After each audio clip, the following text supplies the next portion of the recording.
رضی اللہ تعالیٰ عنہ ارشاد فرماتے ہیں، نبی کریم صلی اللہ تعالیٰ علیہ وسلم کے کچھ صحابہ نے اس بات کو محسوس فرمایا کہ نبی کریم علیہ السلام کے اخراجات بہت زیادہ ہیں، کثیر تعداد میں مہمانوں کا آنا جانا رہتا ہے، بہت سارے لوگوں کی مہمان نوازی اللہ کے محبوب کے ذمہ کرم پر ہے، اور اس کے برعکس صورتحال یہ ہے کہ سرکار کے بظاہر جو آمدن کے ذرائع ہیں وہ بہت کم ہیں۔ اس بات کو محسوس کر کے صحابہ کرام علیہم رضوان نے از خود ایک پروگرام ترتیب دیا کہ ہم ہر مہینے کچھ نذرانہ جمع کریں گے اور نبی کریم علیہ السلام کی بارگاہ میں پیش کریں گے اور عرض گزار ہوں گے کہ یا رسول اللہ صلی اللہ علیہ وسلم، آپ نے جو ہم پر احسانات کیے ہیں ان کا بدلہ تو نہیں چکا سکتے، پر چلو یہ تھوڑی سی خدمت ہے اگر ہماری قبول ہو جائے۔ صحابہ نے جب وہ نذرانہ جمع کیا تو اب ماحول یہ بنا کہ جمع تو کر لیا ہے تو اتنی جرت کون کرے گا کہ سرکار کی بارگاہ میں جا کے عرض کرے۔ طے یہ پایا کہ حضور علیہ السلام کے چچا محترم حضرت عباس رضی اللہ تعالیٰ عنہ سے یہ گزارش کی جائے کہ وہ عرض کریں کہ یا رسول اللہ صلی اللہ علیہ وسلم، ہم سے یہ نذرانہ قبول کر لیا جائے تاکہ آپ کے جو روزمرہ کے معاملات ہیں، جو گھر کے اخراجات ہیں، وہ اس کے ذریعے سے کچھ نہ کچھ ہماری خدمت اس میں شامل ہو جائے۔ حبیب لبیب سید عالم صلی اللہ علیہ وسلم کی عالی مرتبت خدمت میں حضرت عباس نے جب وہ نذرانہ پیش کیا اور صحابہ کرام علیہم رضوان کی اس خواہش کا اظہار کیا اور بڑے درد مندانہ انداز میں عرض کیا کہ یا رسول اللہ، آپ کا وہ کاشانہ نور ہے کہ جو بھی آتا ہے وہ جھولی بھر کے ہی جاتا ہے، ہر ایک کو ملتا ہے، لیکن یا رسول اللہ ظاہراً کوئی ذرائع ہمیں نظر نہیں آتے، دل کرتا ہے کہ ہم خالصتاً آپ کی کچھ خدمت کر سکیں۔ تو حضور کچھ جواب دینے ہی والے تھے کہ اللہ تعالیٰ نے قرآن مجید نازل فرما دیا۔ کہا محبوب کل ان سے فرما دیجئے لا اسألکم علیہ اجرا، گویا طائف میں پتھر کھانے سے لے کر احد میں دانت شہید کرانے تک میں نے تمہارے لیے بڑا کچھ کیا ہے، پر میں تم سے کوئی اجر نہیں مانگتا۔ میں نے تمہارے لیے بڑا کچھ سہا ہے، پر میں تم سے کوئی سوال نہیں کرتا۔ ہاں اگر کچھ کرنا ہے نا تو الا المودۃ فی القربى، میرے جو قریبی ہیں نا ان سے پیار کرتے رہنا، ان سے پیار کرنا۔ یا رسول اللہ وہ کون ہے؟ تو نبی پاک نے فرمایا علی، فاطمہ اور ان دونوں کی اولاد، ان سے پیار کرتے رہنا۔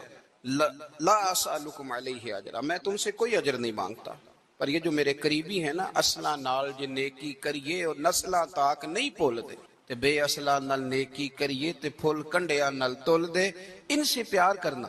میرے رسول کریم علیہ السلام نے نا اپنی اہل بیت کو ہمارے لیے نمونہ بنا کے چھوڑا ہے۔ ان کی محبت ضروریات دین کا حصہ ہے۔ ایک شخص بالغ ہونے سے لے کر انتقال تک کوئی نماز قضا نہ کرے، ہر سال زکوٰۃ دے اور ہر سال حج کرے، حقوق العباد کا ایک ذرہ بھی ضائع نہ کرے، لیکن مر جائے اہل بیت کے بغض پر، تو وہ جنت میں نہیں جائے گا، وہ جہنم میں جائے گا۔ اس کی کوئی نماز، اس کی کوئی زکوٰۃ، اس کا کوئی حج اللہ کی بارگاہ میں قبول نہیں، لیکن کمزوریاں رہ جائیں، کوشش کرتا رہے، کمزوریاں رہ جائیں، پر حسنین کریمین سے پیار کرتا جائے، ان کی ماں سے، ان کے والد سے محبت کرتا جائے۔ تو میرے محبوب نے فرمایا مم مات علی حب آل محمدن مات شہیدا، جو آل محمد کی محبت میں دنیا سے گیا وہ سادہ نہیں گیا، وہ تو شہادت کی موت مرا ہے، تو شہید ہو کے دنیا سے گیا۔ اہل بیت کا اسوہ نور ان کی محبت ضروریات میں سے ہے۔ رسول کریم علیہ السلام نے فرمایا، جامع ترمذی میں موجود ہے، فرمایا میں جا رہا ہوں پر تمہیں دو بڑی بھاری بڑی وزنی چیزیں دے کے جا رہا ہوں، صحیح ستہ کی روایت، دو وزنی چیزیں تمہارے بیچ چھوڑ کے جا رہا ہوں، اگر ان کو تھام کے رہو گے تو کبھی گمراہی تمہارے پاس نہیں آئے گی۔ یا رسول اللہ وہ کون کون سی؟ فرمایا ایک اللہ کی کتاب دے کے جا رہا ہوں اور دوسرا اپنا خاندان دے کے جا رہا ہوں۔ اگر اہل بیت نبوت کو تھامے رہو گے، ہمارے بزرگوں نے لکھا ہے کہ یہ جو حضور نے کتاب اللہ اور پھر اپنی اہل بیت کا تذکرہ فرمایا، تو اس کا مطلب یہ ہے کہ تھیوری دیکھنی ہوئی تو قرآن دیکھنا، اور پریکٹیکل دیکھنا ہوا تو علی اور فاطمہ کو دیکھنا، حسن اور حسین کو دیکھنا، ان کو دیکھنا۔ نبی کریم علیہ الصلوۃ والسلام کے اہل بیت منارہ نور ہیں، ان کی محبت، ان کا پیار کیوں بھلا؟ اس لیے کہ یہ وہ خوبصورت لوگ ہیں جن کو خود میرے نبی پاک نے تراشا ہے۔ ان کی سیرت میں جتنے رنگ ہیں وہ رسول کریم نے خود بھرے ہیں۔ ان کی ایک ایک بات کا خیال نبی پاک نے رکھا ہے۔ حضور نے از خود انہیں اپنی صحبت عطا کی، زیادہ دور نہیں تھا، سیدہ فاطمہ کا گھر مسجد نبوی کے ساتھ تھا، اللہ کے رسول دن میں 2 دفعہ جایا کرتے تھے۔ پھر بھی کبھی کبھی فرماتے فاطمہ میرا دل کرتا ہے آج میں رات تیرے گھر میں قیام کروں. تو سیدہ فاطمہ الزہرا فرماتی ہیں کہ آمنہ کے لال اس طرح بھی میرے گھر میں قیام کرتے تھے کہ حضور چارپائی پہ لیٹتے تھے تو ایک کندھے پہ امام حسن کا سر ہوتا تھا اور دوسرے پہ امام حسین کا سر اقدس ہوتا تھا. اور فرماتی ہیں رات کو کبھی حسنین کریمین دودھ مانگتے تو میں اٹھتی دودھ دینے کے لیے تو حضور فرماتے لیٹ جاؤ آج میرے ساتھ سوئے ہیں تو دودھ بھی میں ہی پلاؤں گا. تو محبوب اٹھتے ان کے لیے دودھ لاتے برتن سے نکال کے. حضور نے انہیں وقت دیا اور پھر ان کی چھوٹی چھوٹی چیزوں کا خیال رکھا. صحیح بخاری میں موجود ہے. تربیت پر توجہ دی. امام حسین تشریف لائے, ابھی عمر مبارک 7 سال کے قریب تھی. مسجد نبوی میں صدقے کی کھجوروں کا ڈھیر لگا ہوا تھا. چھوٹا بچہ جو ہوتا ہے نابالغ اس پر شریعت کے احکامات نہیں آتے. صدقے کی کھجوروں کا ڈھیر تھا مسجد نبوی میں. یہ تربیت ہے, یہ ٹریننگ ہے جو اللہ کے محبوب نے خود انہیں عطا فرمائی. صدقے کی کھجوروں کا ڈھیر تھا. امام حسین حضور کے ساتھ آئے تو امام علی مقام نے ایک کھجور اٹھا کے منہ میں رکھ لی. شارحین نے لکھا ہے لگتا یہ ہے کہ کئی دنوں کی بھوک تھی, کیونکہ یہ فاقہ اہل بیت کا بڑا محبوب ہے. مجبور نہیں تھے, وہ تو خزانوں کے مالک تھے, پر غریبوں سے محبت کی وجہ سے فاقے کیا کرتے تھے. یہ ان کی پسند ہے فاقہ کرنا. تو ایک کھجور امام علی مقام نے رکھ لی تو اللہ کے رسول نے گلے میں انگلی ڈال کے نکال دی. تو فرمایا حسین یہ صدقہ ہے, یہ میری اہل بیت کے لیے درست نہیں ہے. حضور نے خود تربیت کی. اور پھر سیدہ فاطمہ الزہرا نے نا اپنے بچوں کو تراشا, ان پر محنت کی. میں اکثر گزارش کرتا ہوں دوستوں سے, میں کہتا ہوں کربلا کا واقعہ کوئی حادثاتی نہیں ہے, اس کے پیچھے پوری ایک لاجک ہے, اس کے پیچھے پورا ایک فلسفہ ہے. ایسے ہی کوئی آدمی 3 دن بھوکا پیاسا رہ سکتا ہے؟ کسی آدمی کو صبح اس نے کھانا کھایا اور شام تک کھانا نہ ملے تو ٹانگیں کانپتی ہیں. رمضان المبارک میں عبادت کی نیت سے روزہ رکھنے والے بھی شام کو بڑے پریشان ہو جاتے ہیں, اور مسلسل 3 دن کھانا نہ کھایا جائے اور پانی نہ پیا جائے. اور حال یہ ہے کہ وہی آدمی تلوار لے کے میدان میں نکلے اور اس کی حالت یہ ہو کہ لوگ اس کے آگے دوڑنا شروع کر دیں. ہزاروں کی فوجیں تاب نہ لا سکے. علی کا گھر بھی وہ گھر ہے کہ جس گھر کا ہر ایک بچہ جسے دیکھو وہی شیر خدا معلوم ہوتا ہے. یہ کوئی آسان ہے؟ اس کے پیچھے پوری ایک اس کے پیچھے فلسفہ ہے. امام راضی کی تفسیر کبیر دیکھیے گا. امام راضی کہتے ہیں کہ سیدہ فاطمہ الزہرا رضی اللہ تعالی عنہ کے دونوں شہزادے حسنین کریمین بیمار ہو گئے تو سیدہ نے منت مانگی کہ بچوں کو شفا ہوگی تو 3 روزے رکھوں گی. شفا ہو گئی, روزے بھی رکھ لیے. اور جب مولا علی شیر خدا روزہ رکھنے کے لیے بیدار ہوئے, سیدہ فاطمہ الزہرا بیدار ہوئی تو امام حسن اور حسین بھی اٹھ گئے. 7-8 سال کی عمر. اماں جی ہم نے بھی رکھنا ہے. صبح کھجور اور دودھ سے روزہ رکھ لیا گیا. این افطاری کے وقت مولا علی کہتے ہیں فاقے چل رہے تھے, کہیں سے میں جون لایا تھوڑے سے.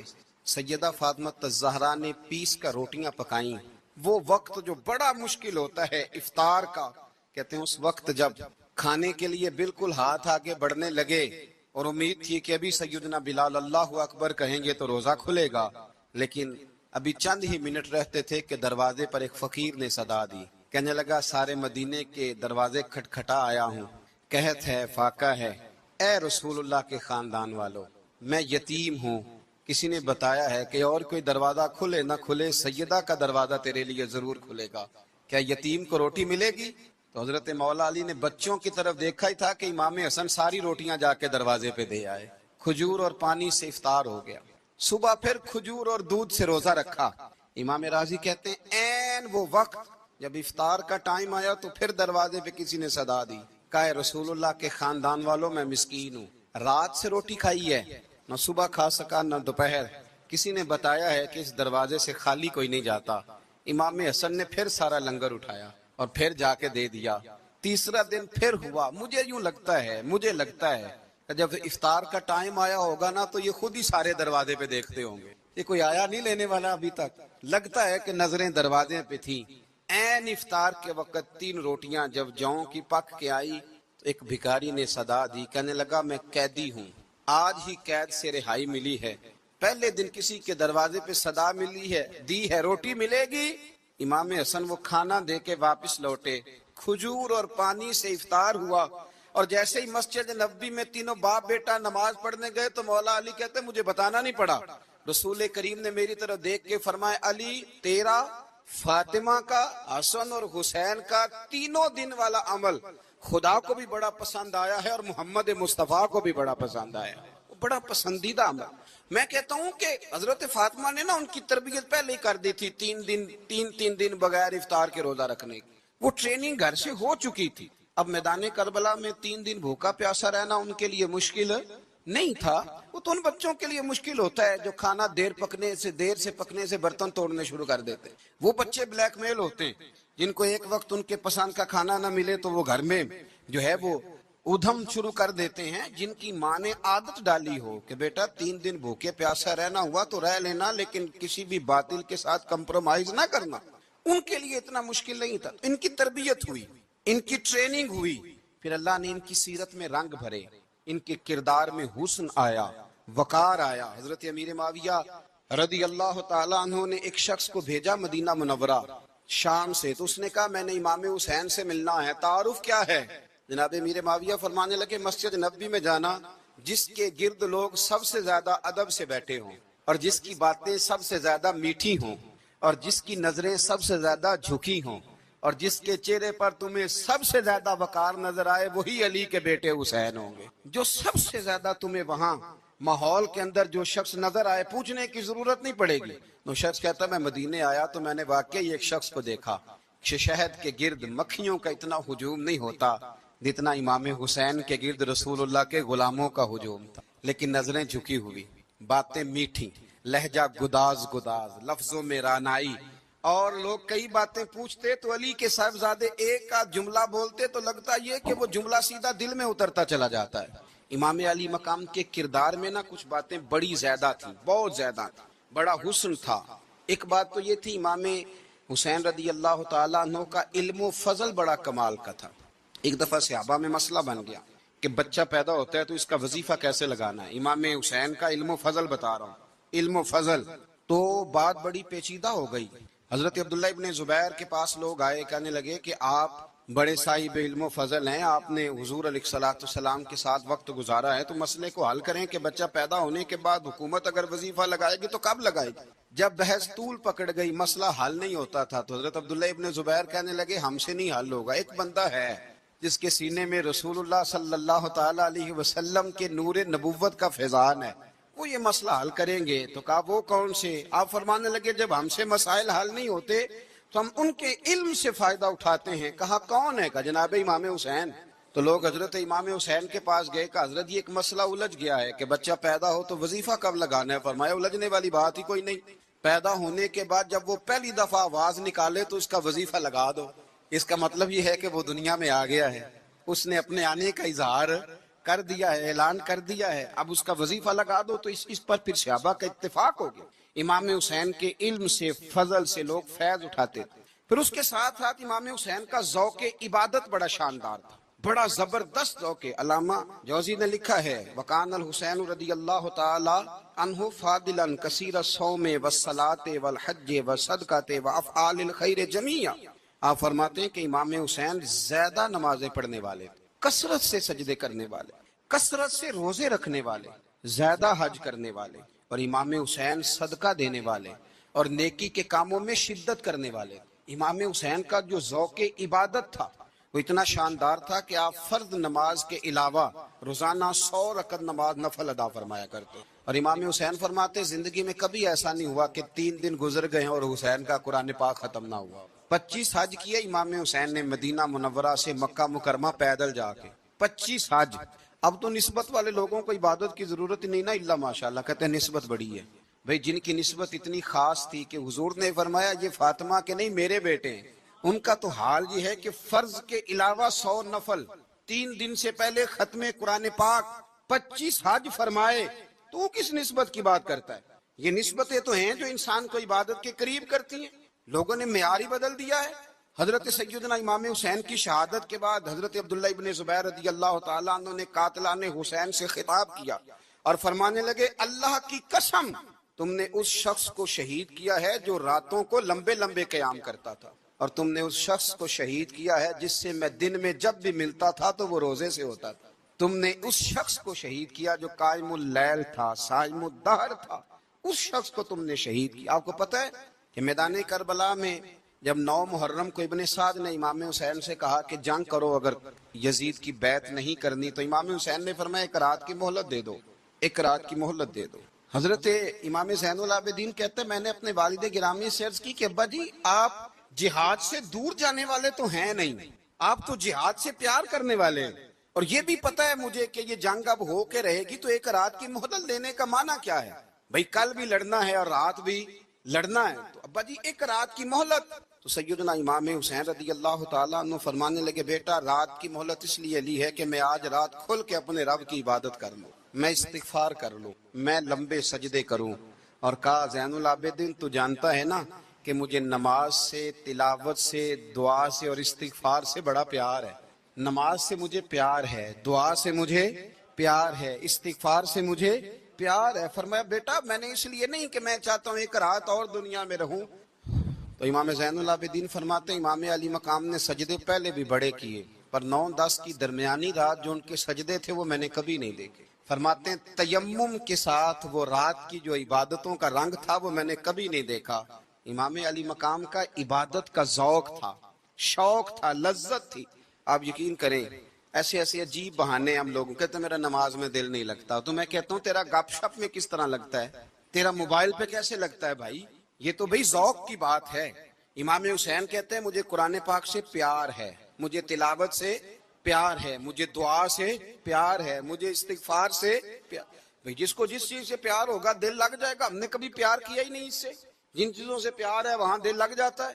یہ ایک بہانہ ہے، ورنہ کثرت سے عبادت کرنا، ذوق پیدا کرنا، یہ تو اہل اللہ کا طریقہ ہے۔ والذین یبیتون لربہم سجدا وقیاما، رب کے بندوں کی علامت یہ ہے کہ وہ راتیں سجدے اور قیام میں گزار دے۔ تو امام حسین کی سیرت کا کمال ہے کہ ذوق عبادت رکھتے تھے۔ دوسری بات جو امام علی مقام کی سیرت میں بڑی شاندار ہے وہ یہ ہے کہ سخی بڑے تھے۔ ایک قول سنانا ہے آپ کو امام حسین کا، اور خواہش میری یہ ہے کہ میرے حاضرین اور ناظرین اس قول کو رٹا لگا کے یاد کریں، اس قول کو انشاءاللہ۔ یہ قول جو امام حسین کا ہے نا جی، یہ جس دن مجھے ملا تھا نا تو میں نے بھی رٹا لگا کے یاد کیا تھا، اور میرے پاس جتنی ڈائریاں ہیں شاید میں نے سب میں لکھا ہے۔ امام علی مقام رضی اللہ تعالیٰ عنہ فرماتے تھے اللہ کی رضا کے لیے کسی شخص کی ایک حاجت پوری کر دینا 1 مہینہ مسجد میں اعتکاف کرنے سے زیادہ درجہ رکھتا ہے۔ ایک بندے کی ایک حاجت پوری کر دینا 1 مہینہ پورا مسجد میں اعتکاف کرنے سے زیادہ درجہ رکھتا ہے۔ خدا کے بندے تو ہیں ہزاروں اور بنوں میں پھرتے ہیں مارے مارے، میں اس کا بندہ بنوں گا جس کو خدا کے بندوں سے پیار ہوگا۔ کسی بندے کی ایک حاجت پوری کرنا 1 مہینہ اعتکاف میں بیٹھنے سے زیادہ افضل ہے۔ اسی لیے تو میرے حبیب کریم علیہ السلام نے فرمایا تو رب کے بندوں کی حاجتیں پوری کرنے میں لگ جا، رب تیری حاجتیں پوری فرما دے گا۔ تو امام علی مقام فرماتے تھے ایک حاجت کسی کی پوری کرو۔ حضرت جناب سیدہ زینب بنت ابی رافع کہتی ہیں کہ سیدہ فاطمہ الزہرا نا ایک دن اپنے دونوں شہزادوں کو لے کے، جب حضور کی طبیعت مبارک بظاہر علیل تھی جس میں حضور کا وصال ہوا، دونوں شہزادے لے کے سیدہ فاطمہ نبی کریم کی بارگاہ میں گئی، کہنے لگی یا رسول اللہ میرے بچوں کو کچھ دیجئے۔ سیدہ پاک تو حضور اٹھ کے بیٹھ گئے، اس کندھے سے امام حسن کو لگایا اور اس سے امام حسین کو لگایا، اور فرمایا فاطمہ یہ جو میرا حسن ہے نا اس کو میں اپنی ہیبت اور سرداری دیتا ہوں، اور فرمایا یہ جو میرا حسین ہے نا حسین کو میں اپنی جرت اور سخاوت دیتا ہوں، میرا حسین جرت مند ہوگا اور سخی ہوگا۔ داتا گانج بخش علی حجویری، امام الاولیاء، سید الاسفیاء، داتا صاحب کشف المعجوب میں فرماتے ہیں ایک دن نا امام حسین کے پاس ایک شخص آیا بڑی دور سے کچھ مانگنے کا، حضور کچھ دیجئے۔ وہ شخص کہتا ہے کہ میرا ظرف یہ تھا کہ 4-5 دینار ملیں گے۔ تو امام حسین فرمانے لگے تھوڑی دیر بیٹھ جا، رزق آ رہا ہے۔ تو امام حسین کو حکومت وقت کی طرف سے نا 5 تھیلیاں ملی، جس میں ایک تھیلی میں 500 اشرفیاں تھیں۔ 5 تھیلیاں آئیں، لیکن اس کو آنے میں نا ذرا دیر ہو گئی۔ وہ 5 تھیلیاں جب آئی نا تو امام حسین اس کی طرف 5 تھیلیاں بڑھا کے نا، ذرا دیکھنا میری طرف غور سے، 5 تھیلیاں بڑھا کے نا تو فرمانے لگے میاں جتنا تجھے انتظار کرایا نا اتنی ہم تیری حاجت پوری نہیں کر سکے۔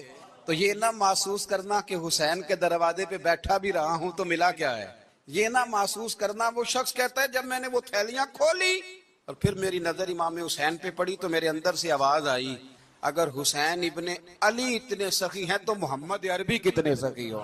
اگر یہ معیار ان کا ہے، ان کا یہ معیار ہے، اور خود بھیک دیں خود ہی کہیں منگتے کا بھلا ہو، خود کہنے لگے جتنا انتظار کرایا ہے اتنی تیری مدد کر سکے۔ یہ سخاوت کا معیار تھا، یہ طریقہ تھا۔ ایک دفعہ سیدنا امام حسین رضی اللہ تعالیٰ عنہ کے گھر کے اندر نا 5000 دینار آئے۔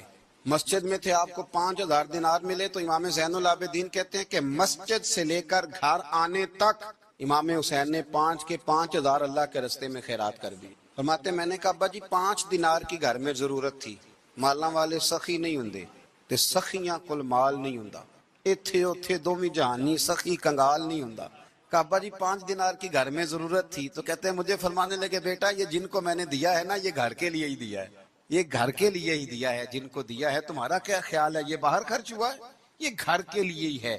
اس لیے کہ جب انسان دوسروں پر شفقت کرتا ہے تو اللہ اس کے گھر پہ رحمت فرماتا ہے۔ امام حسین کے مزاج میں پہلی بات میں نے ذوق عبادت کی عرض کی، دوسری بات عرض کر رہا ہوں کہ صحابہ حضرت اسامہ بن زید بڑے پیارے ہیں میرے نبی کریم، بڑے پیارے۔ حضرت اسامہ بن زید کے بارے میں سیدہ عائشہ صدیقہ فرماتی ہیں ان کے ناک سے اگر ریٹھ نکلتی تھی تو اللہ کے رسول اپنے دست مبارک سے صاف کر دیتے تھے، اور سرکار فرماتے تھے کہ اگر اسامہ لڑکی ہوتا نا، ان کے غلام کے بیٹے تھے حضرت زید بن عامر، اگر یہ لڑکی ہوتا میں اسے زیور پہناتا۔ بڑے پیارے تھے، لیکن جب ان کا آخری وقت آیا نا تو 60,000 دینار کا قرضہ تھا، رشتہ داروں سے کہا، دوستوں سے کہا، یاروں سے کہا، پر قرض ادا نہیں ہو رہا تھا۔ حضرت اسامہ بن زید کہتے ہیں بڑا پریشان تھا، جب حد ہو گئی نا تو حضرت اسامہ بن زید فرمانے لگے جاؤ کوئی حسین ابن علی کو خبر کرو، ان سے کہو میں نا غلام ہوں آپ کے نانا کا، مقروض دنیا سے چلا گیا تو کیا بنے گا۔ امام حسین کو خبر ملی تو دوڑے آئے۔ لاجپال اس پیر کو نہیں کہتے جو تگڑا نذرانہ لے کے تو ماتھا چوم لے، لاجپال تو اس کو کہتے ہیں کہ جب ضرورت پڑے تو وہ سر پہ موجود ہو۔ حضرت سیدنا امام حسین تشریف لائے تو جناب اسامہ بن زید رو پڑے، یعنی لگے حضور میں نے نا غلامی کی ہے آپ کے نانا کی، اور اس غلامی پہ ناز ہے، اب 60,000 دینار کا قرضہ لے کے دنیا سے جاؤں گا تو میری قبر پہ بوجھ رہے گا۔ امام حسین خادم کو بھی کہہ سکتے تھے جاؤ گھر پیسے پڑے ہیں لے آؤ، امام حسین خود گئے، چادر اوڑھ کے تو اس کی اوٹ میں بکل میں 60,000 دینار چھپا کے لائے اور جناب اسامہ بن زید کے سامنے رکھ کے کہنے لگے اسامہ یار پیسے رات کو ہی آئے تھے، میں سوچ رہا تھا مجھے تو ضرورت نہیں، اللہ نے کس کا نصیب میرے گھر میں بھیج دیا، مجھے تو حاجت ہی نہیں تھی، اب پتہ چلا پیسے تیرے تھے، اللہ نے حسین کی ڈیوٹی لگائی ہے کہ جا کے دے آ۔ حضرت اسامہ بن زید رو پڑے، فرمانے لگے اللہ آپ کو بہترین صلہ عطا فرمائے، یہ معیار تھا۔ اور پھر تیسری بات یہ کہ دل کے بڑے صاف تھے، دل بدستاور کے حج اکبر است، از ہزاراں کعبہ یک دل بہتر است۔ شیخ سعدی کہتے ہیں کہ درویش کہتے ہیں کہ کسی کا دل رکھ لینا نا، دل راضی کر دینا کعبے کا 1000 بار حج کرنے سے بہتر ہے۔ دل بدستاور کے حج اکبر است، کسی کا دل راضی کرنا حج اکبر ہے۔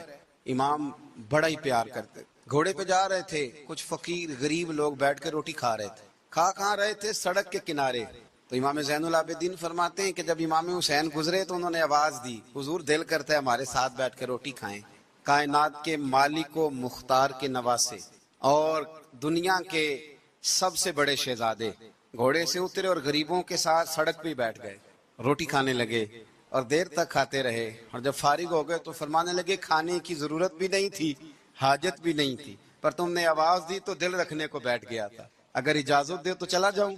یہ مزاج تھا، یہ طبیعت تھی۔ آپ کے ایک بھائی ہیں چھوٹے، حضرت محمد بن حنفیہ نام ہے، حضرت مولا علی شیر خدا رضی اللہ تعالیٰ عنہ کی دوسری بیوی سے۔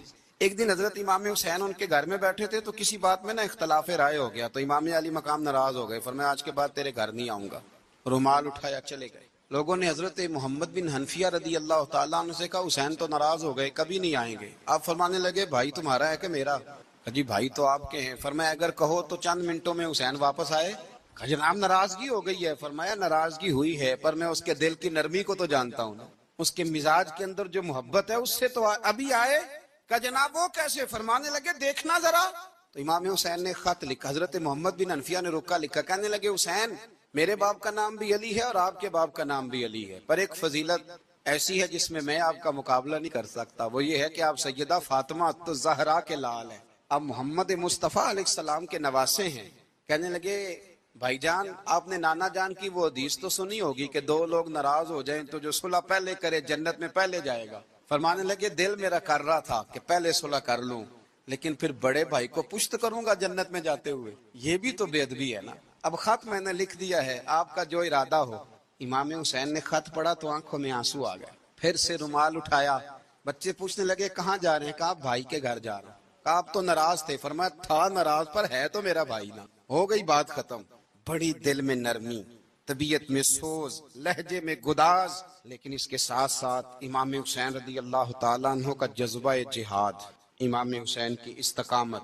آج لوگ ادھر ہوتے ہیں جس طرف ہوا کا رخ ہوتا ہے۔ آج لوگوں کی سوچوں کا زاویہ یہ ہے کہ جدھر رش زیادہ ہوگا ہم بھی ادھر جائیں گے۔ ہم یہ نہیں دیکھتے حق کس طرف ہے، ہم یہ دیکھتے ہیں رش کس طرف ہے۔ امام حسین رضی اللہ تعالیٰ عنہ نے رش نہیں دیکھا، حق دیکھا۔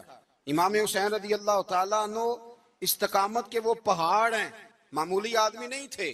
فرزق شاعر کہتا ہے کہ میں نے امام حسین سے کہا تھا، میں نے کہا لوگوں کی تلواریں یزید کے ساتھ ہیں پر دل آپ کے ساتھ ہیں، دل آپ کے ساتھ ہیں۔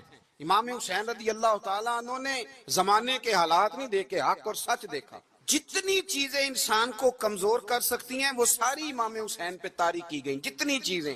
وطن چھوڑنا کتنا کو مشکل ہوتا ہے، شالا پردیسی کوئی بھی نہ تھی وے تے ککھ جنہ تو پارے۔ حضرت سلطان باؤ فرماتے ہیں بچو، پردیسی ہونا کوئی آسان ہے؟ جس آدمی کا کسی چھوٹے سے گاؤں میں بھی مکان ہو، چھوڑنا پڑ جائے تو روٹا ہے۔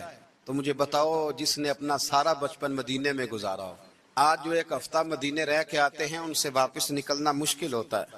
لیکن امام حسین حق کا رستہ تھا، وطن کی قربانی دی، اور معمولی وطن نہیں، مدینے جیسا وطن۔ اور جب کھڑے تھے نا امام حسین رضی اللہ تعالیٰ عنہ رجب میں نکل رہے تھے مدینے سے، تو کوئی شاعر کہتا ہے دور کھڑے ہو کے انہوں نے گویا کہا تھا، آقا تیرے کرم کے خزینے کی خیر ہو، میں جا رہا ہوں تیرے مدینے کی خیر ہو۔ امام حسین نے وطن چھوڑا، کوئی لغزش نہیں پیروں میں، کوئی نہیں۔ شہزادوں والی زندگی تھی، مسجد نبوی کے امام تھے، نبی کریم علیہ السلام کے